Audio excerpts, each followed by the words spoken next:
Hillary Clinton has launched her 2020 presidential campaign, a move almost guaranteed to ensure a Donald Trump victory. The failed 2016 candidate has begun furiously campaigning, with increasing frequency. Her messages in recent weeks have been short, focused reactions to anything mildly controversial done by Trump. At the end of nearly every speech or message, Hillary asks for money. NYPost.com reports, 5 times in the last month alone, she sent emails touting her super PAC's role in combating President Trump, most seized on headline events, such as the family separation issue at the southern border. Under the message line, "Horrific," she wrote June 18, "This is a moral and humanitarian crisis. Every one of us who has ever held a child in their arms, and every human being with a sense of compassion and decency should be outraged." She said she warned about Trump's immigration policies during the 2016 campaign. 3 days later,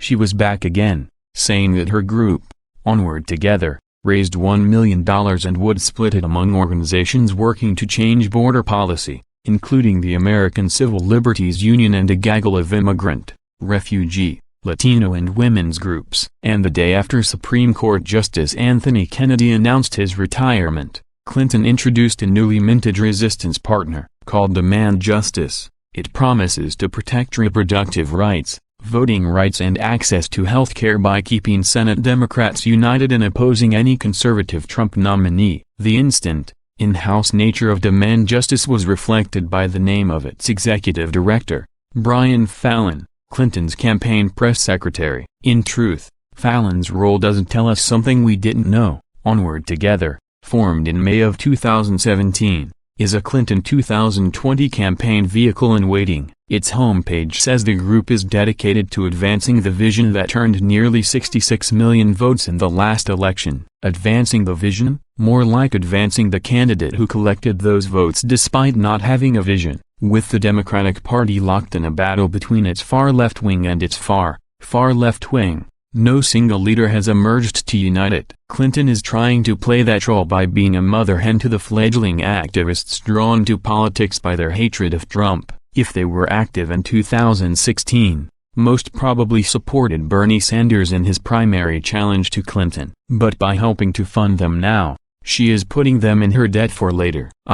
But will she need their support later? Is she really going to make a third run for the White House? Not long ago, I told a group of friends, all liberal dems, that I believed she was keeping open the possibility of a rematch against Trump, and might already have decided to run. It was unanimous. They were horrified. I would not give her a single cent. One man, formerly a big donor to Clinton, said emphatically. Their reasons are no surprise.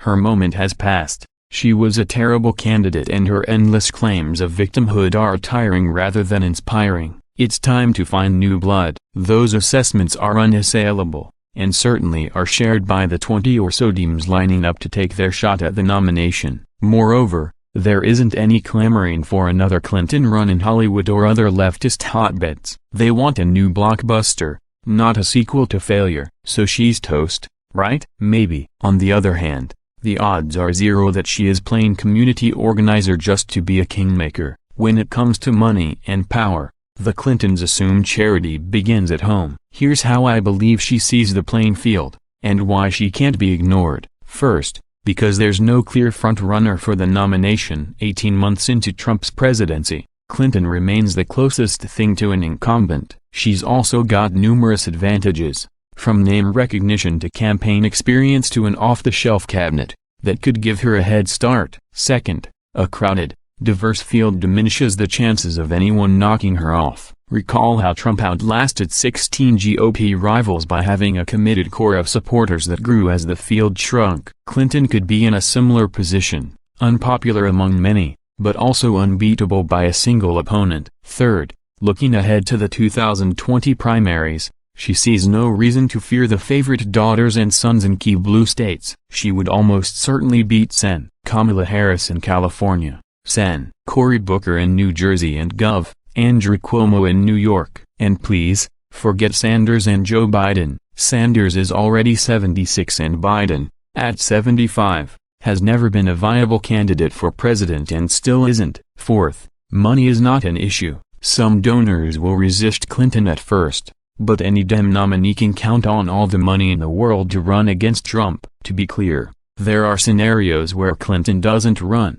health reasons, for example, or a younger rival could rocket to the top of the pack and become the party's next Barack Obama. Either way, recurring nightmares of 2 previous defeats would send her back to wandering through the Chappaqua woods. For now, I am convinced Clinton wants to go for it. Doubters should recall the line about Poles who get the presidential itch: there are only 2 cures, election or death. Besides, the third time could be the charm. The Empire State of Anarchy. For their next trick, will New York Dems try to secede from the United States? First, Gov. Cuomo proposed cockamamie schemes to avoid new federal limits on state and local tax deductions. Now Manhattan Assemblyman Richard Gutfried fantasizes about a workaround of the Supreme Court ruling that allows municipal workers to skip union fees. Remember way back, when Dems warned Donald Trump would not accept the election results if he lost? Well, doth protest too much. Most immigrants are grateful for the opportunity and freedom they find in America. Then there is Therese Patricia Okoumu,